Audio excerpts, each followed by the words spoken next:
Today we'll talk about Agentic AI. Previously, we've discussed the difference between an LLM model and an LLM agent. So today, our focus is less about LLM model, which takes in a text query and simply generate a text response. Today, we will focus more on discussing on the LLM agents, where it takes a text input and then it performs some actions in the process, calling a reasoning or planning model, retrieving some memory or data, and calling some tools to perform some actions, and taking all this information back as context, and then it will perform some actions beyond generating a response. It can also perform some tool calls or execution. So first, let's take a look at where agents exist nowadays. So what you're seeing here is an interface of a Claude desktop, which is a common desktop application where we call the LLM agent to perform tasks for us. So another common desktop app is, of course, ChatGPT and Gemini. So here you can see that I give a task of generating a new logo of Claude with a pirate hat, and I upload a Claude logo. Then the desktop application performs multiple steps of actions and finally generates a new logo where it contains a Claude logo and a pirate head. The next one is the integrated developer environment, where what you are seeing here is a screenshot of the latest IDE called Anti-Gravity. So here we can see that the left side is a directory, and then the middle is where we see the code is. And the right side is the place where we input prompts. Once we key in prompts, the agents will perform here and show the process of actions here, and then we can see the changes here. So this can be a native IDE, like what you see here, the anti-gravity, or this can be a plugin from, say, VS Code or other IDEs. Another one is terminal CLI. So this becomes more and more popular. So what you see here is the interface of Claude Code, which is one of the best performing LLM agents in the market nowadays. You can also see other terminal CLI like Codex, which is created by OpenAI. Recently, there is also a new introduction to a web CLI, which you can go to the web and then create an agent to perform tasks for you. And all this will be running inside a cloud instance or a container that it doesn't have to use your own compute resources. So what you see here is the Codex CLI, which is created by OpenAI. So if we key in a prompt here and ask the agent to do something, we can choose how many versions we want it to be. And once it's done, you can choose the right version or the best version you think it is, and then choose to commit the code to GitHub to push and create a pull request in GitHub. Next, a few AI providers like OpenAI launching their own native browsers. That means that it's a new browser that comes in with AI agents. So what you see here is the OpenAI or ChatGPT Atlas, where it's a browser based on Chrome, and it has built-in ChatGPT inside. So you can click this button and then open up ChatGPT, and then you can ask anything or control the ChatGPT to access the information in your browser. Okay, after seeing all these examples, let's take a look at what kind of agentic AI are there. We can split the agentic AIs by the degree of autonomy. So here we can start from the least autonomy agent, which is a single agent. And then in the middle, it's the agentic workflow. And then lastly, there is multi-agents. So now let's take a look at different examples of all these agents with different degree of autonomy. So for single agents, oftentimes we manage it fully manually. So users like us control the use of LLM and tools in the whole development process. In an agentic workflow, there are pre-defined workflows where agents make local decisions to reason and use tools. The human like us can participate in the middle, give decision or give permission or ask for different change requests. But generally, the whole workflow is deterministic.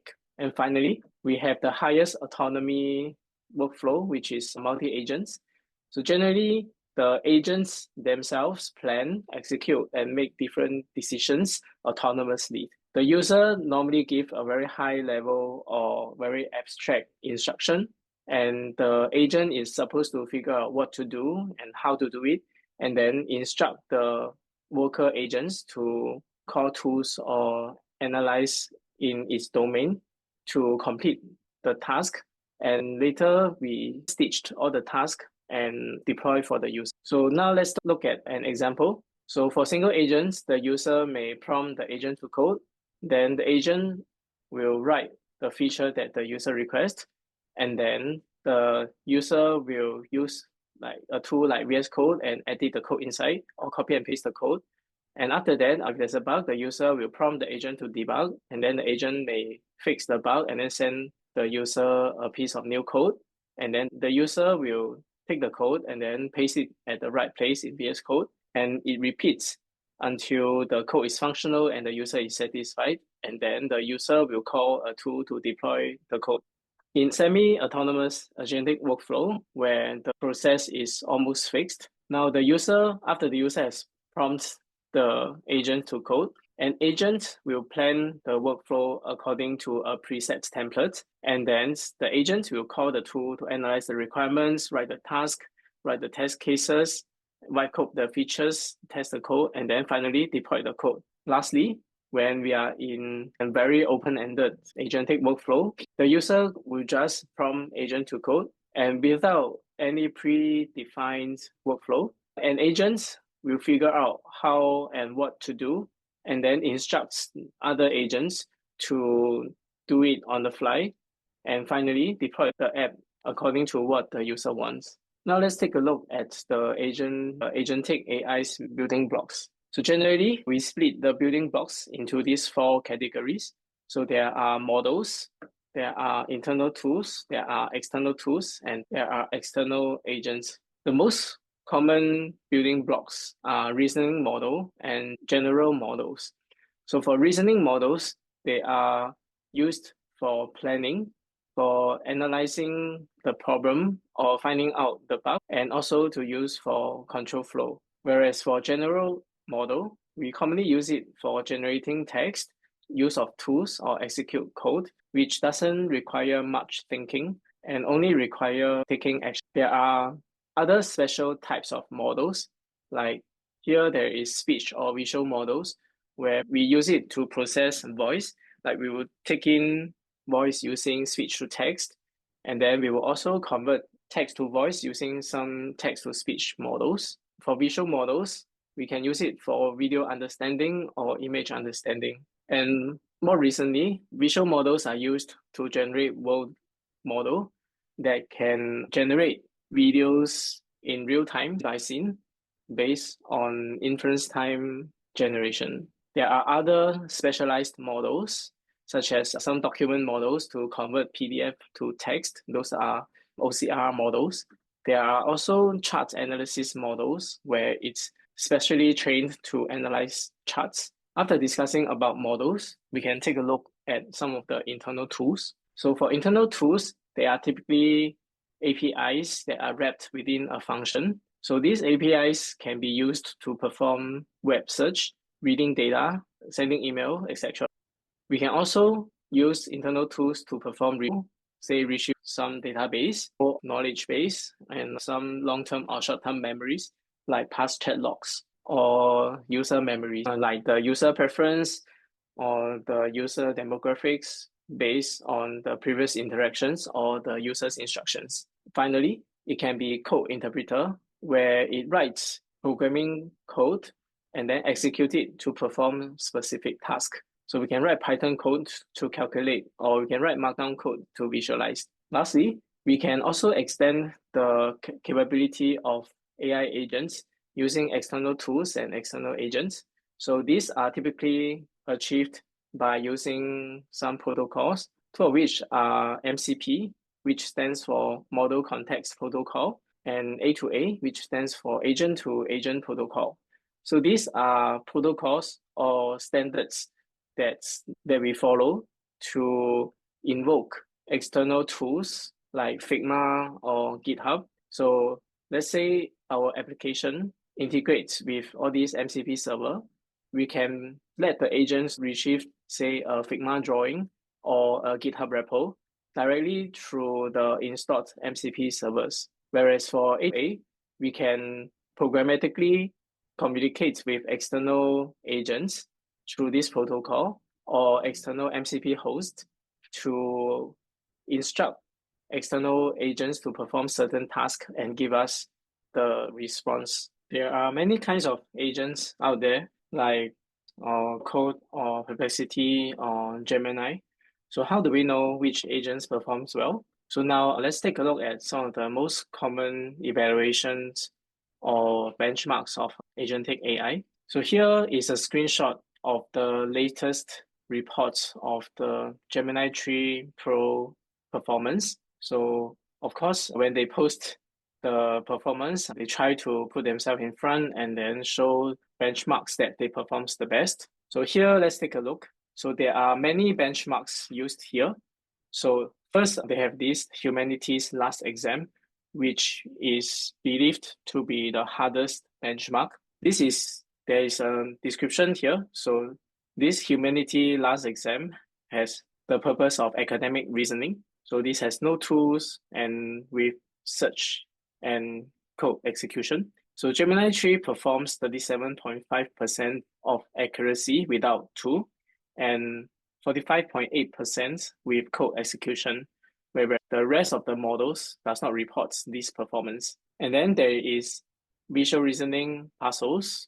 There is ARC AGI tool. And then there is also MMLU Pro, which is a commonly used multi-model understanding and reasoning, where Gemini 3 Pro performs really well across other best models. So one thing to take note, interestingly, is that Gemini 3 Pro was released a few weeks ago, which is in November or October 2025. Although all the other performance in various metrics much better than all the existing models, this particular SWE bench verified is still not as good as what Claude Sonnet 4.5 is doing, where Claude Sonnet 4.5 was released earlier this year. I believe it's in July 2025. So this is the charts that they used when they released Sonnet 4.5. So they report 77.2% accuracy for its programming ability. That is much better than all the rest of the models. And here in November 2025, even Gemini upgrades their model from 2.5 Pro to 3.5 Pro.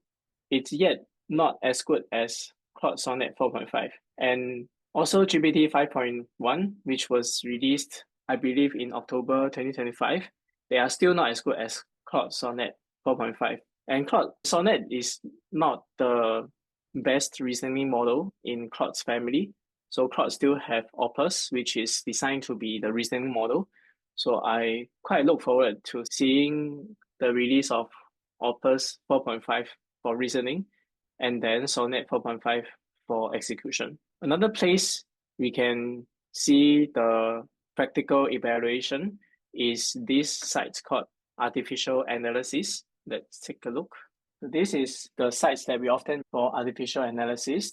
So here we can see ranking in different capabilities. So here in terms of intelligence, we see that Gemini 3 Pro Preview is the best, followed by GPT 5.1 High, then Kimi K2 Thinking, and so on. In terms of speed, GPT OSS 120B High is by far the fastest model, and then followed by Grok 4 Fast, and so on. In terms of price, GPT OSS 120B is still the cheapest, and then followed by Grok 4 Fast. So we can see that Grok is actually performing pretty well, although they are not famous as compared to OpenAI or Gemini or Claude Sonnet. So you can see Claude 4.5 Sonnet is also much more expensive than GPT 5.1 or Gemini 2.5. Even Gemini 3 Pro is cheaper than Claude 4.5 Sonnet.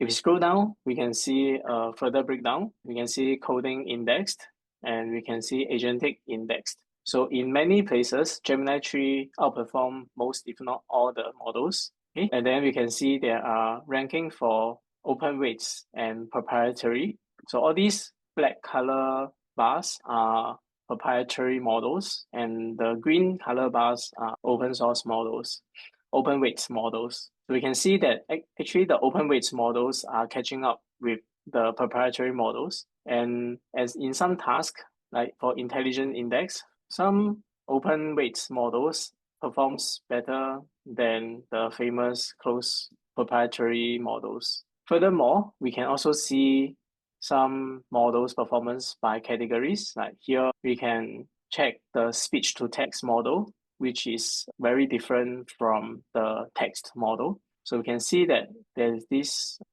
different sets of models that are used for speech to text. So here we can see Whisper by Fireworks, not by OpenAI, performs really well in terms of speed and also in terms of price. So in terms of intelligence, seems that Google Chirp 2 is the best, and followed by two of the NVIDIA models. Okay, and let's look at text to speech. So if you look at the leaderboard, there's InWorld that ranks the best in text to speech, and then the Minimax Speech O2 and Speech O2 Turbo.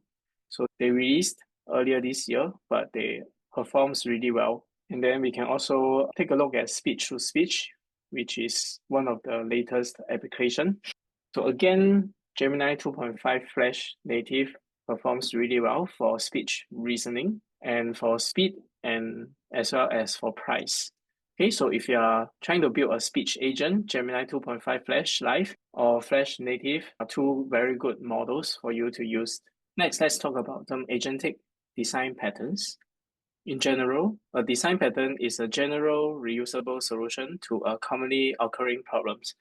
So the design problem is such a general reusable solution in the agentic AI space.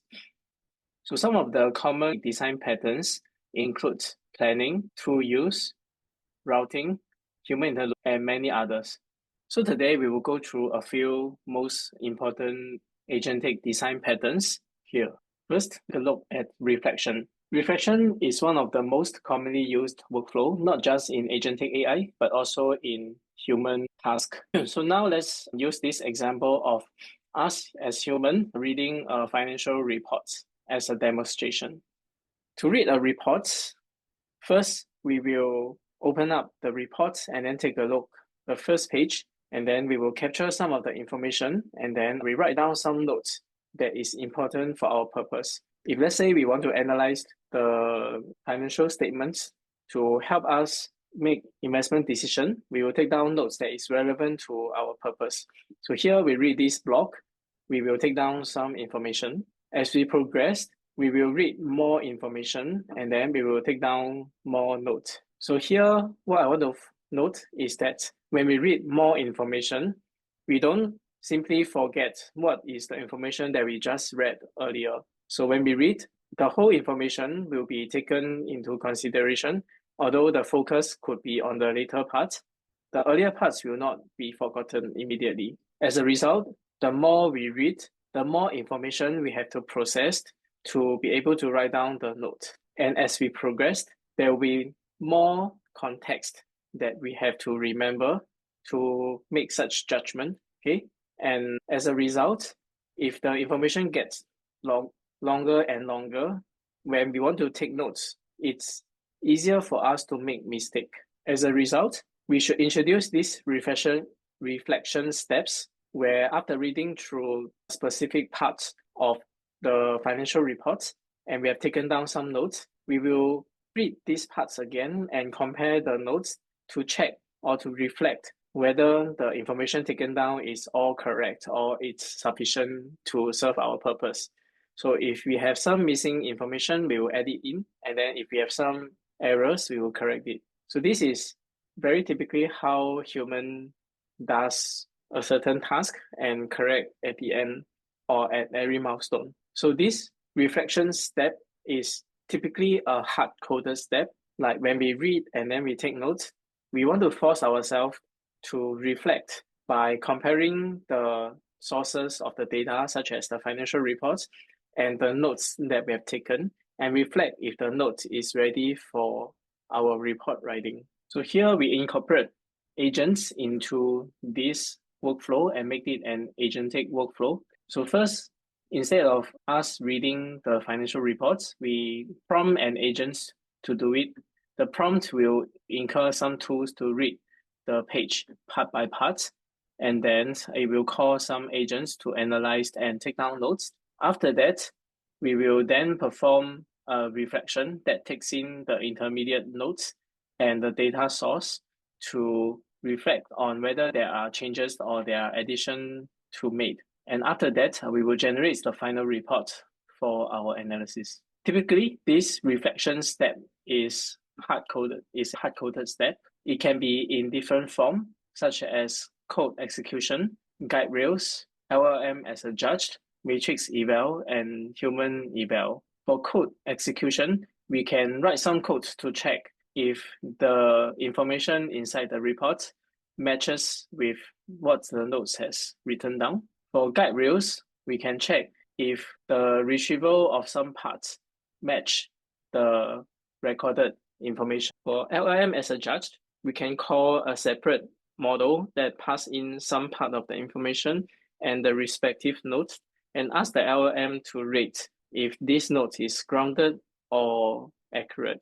For matrix evaluation, we can use some statistical matrix such as accuracy, F1, precision to analyze if the process or the final result is statistically accurate. And finally, we can use some human helpers to perform the evaluation by eyeballing on data source and notes and make changes accordingly. So to write reflection prompts, these are the two basic principles.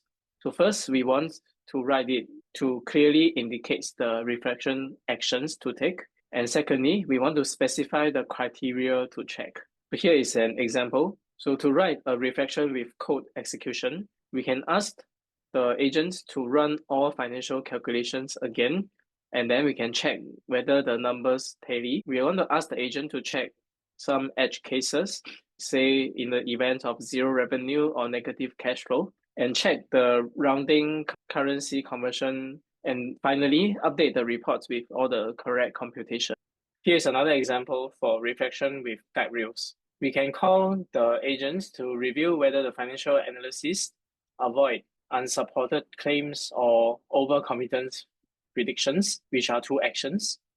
So we ask the LLM to specifically take actions to check different kinds of information and finally update the reports with contents that passes all the guide rails. And finally, we can ask the LLM to reflect as a judge. We call an independent LLM to score the clarity, completeness, or correctness of the financial interpretation. And then we can check if the judge identifies any missing analysis and so on. And finally, we will revise the reports with the improved records according to the judge. Next, let's look at another design pattern called REACT, which stands for Reason and Act. We have briefly discussed this in the second lecture, which is prompt and context engineering. So to recap, REACT, which stands for Reason and Act, is a framework that generates both reasoning tracks and task-specific actions in an interleaved manner. REACT prompts LLM to generate verbal reasoning traits and actions for a task. This allows the AI to receive feedback from external environments to incorporate additional information into the reasoning. So now let's take a look at a demonstration on using REACT to add a feature with 3 pages. So we will start off calling the agents to code according to these requirements. So first, we will call these front-end design agents to write 3 reports, to write 3 pages into the reports page. When we call, a reasoning agent will start analyzing this request and observe what has been in the repo, and then plan out what has to be done for all these requested pages. After that, the reasoning agents will interact with the worker or action agents to perform the action. And in this case, they are writing the pages. And after the pages have been written, the reasoning agents will then look at what has been done and instruct the action agents to proceed to stitch all the reports page with the tables. And finally, the agents will then take action to create all the reports page with the table. So we can see that the process has an iterative process: observe, act, observe again, act again. Particularly, some of the steps are done independently. So this is also another design pattern that is parallel execution. When we design AI agents that performs some repetitive task, we can further optimize the efficiency and effectiveness of the agents by allowing such parallel execution in the process. As a user, we may not be able to see all these advantages, but in practice, it can save time, token consumption, and reduce the possibility of hallucination. Next, let's take a look at this plan and execute design pattern, which is an evolution from the React design pattern. The plan and execute design pattern is one of the most commonly used agentic patterns in today's workflow. It's an approach where a complex task is first broken down into a list of subtasks by a planner agent, and then it orchestrates other agents to execute step by step. These executed agents can be a single agent or it can be multiple specialized agents. It's also very commonly involved human in the loop in every stage of the workflow. Later, we will see that in our example. This plan and execute design pattern is very suitable for extremely abstract high-level tasks. Here is an example. For a high-level instruction, we can ask the agents to build a WhatsApp call demo. And if we want to write it in a lower level instruction, we can specify to review WhatsApp Business API version 24.0 and implement a web RTC for outbound call. So given a high level task, the plan and execute workflow works really well. Now let's take a look at an example. So here, as a user, we ask the agent to build a demo to make WhatsApp outbound call. Receiving this, the agent will first think whether the information is enough, which oftentimes it's not. So a reasoning agent will ask the user to clarify multiple steps. First, it will ask what type of WhatsApp outbound call functionalities do you need for this demo? And secondly, what is the primary use case for this demo? The user can then either type to provide more information or choose the options that the reasoning agents provide. After selecting it, the user will choose to submit the answers and proceed. With the user input, the planning agent will think and self-refine the plan. After that, it will create the structure of the project and a list of to-do list. So here we can see that the planning agents created this plan to first create the project structure, and then to set up the WhatsApp Business Cloud API integration, and then to build outbound messaging system with call triggers, and then implement AI-powered personalization for outreach messages, create call tracking and analytics dashboard, and finally, write comprehensive documentation and setup guide for this project. Empirically, this plan is really what practical project development team will actually do. After that, the planning agent will coordinate and let multiple worker agents to perform the task. These tasks can be done in sequence or can be done in parallel, depending on the supervisor's agents or the planner agents. Next, let's take a look at tool use. Tool use is almost inevitable in any agentic systems today, where tool use allows AI agents to interact with external systems, assessing real-time data, performing calculations, and executing actions in the real world to achieve complex goals autonomously. In practice, a tool can be as simple as a Python function. So here is a sample workflow. A user prompts an LLM or an agent to answer what is 2 plus 3. The LLM, instead of generating the answer directly, it will invoke a function called add and pass in the correct arguments inside. And then this add function, which is a tool, it will calculate the correct answer and it returns this 5. And the number 5 will be passed into the LLM with the original prompt. And the LLM We will then generate a response saying that the answer is 5 and send back to the user. So here, before processing the user request, the system supplies the LLM with a list of available tools or functions that the LLM can use. And the tool typically is something like a list of JSON objects that consist of the name of the function, the description of what this function does, and the parameters of the functions.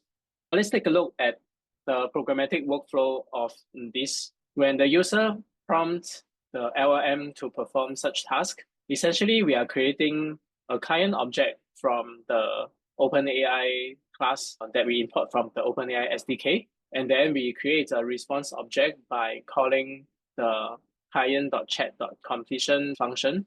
And then we indicate the model, the inputs, and the tools. The prompt is essentially the user prompt that the user put in. And the tools are essentially the list of functions that we tell the LLM to use. After that, the LLM will generate a function in capital letter followed by the function call. And programmatically, we can simply detect if this capital letter function is in the response. If it's in the response, then we will just call the eval function to evaluate function with the arguments 2 and 3. This evaluation of this function essentially calls another function that is defined in the same project or in the same document. By calling the eval of this text, we will be able to call this function and pass in the correct arguments to generate the right answer. In summary, today we have gone through an overview of Agentic AI, which has different degrees of autonomy, from single agents to agentic workflow with autonomous components to fully autonomous multi-agent systems. We have also gone through the common matrix and specific matrix to evaluate the performance of the agentic AI. And lastly, we learn how to use agentic design patterns to optimize performance of different agentic systems, which includes reflection, react, plan and execute, tool use, and many others for us to explore. That's all for today. Thanks for your attention.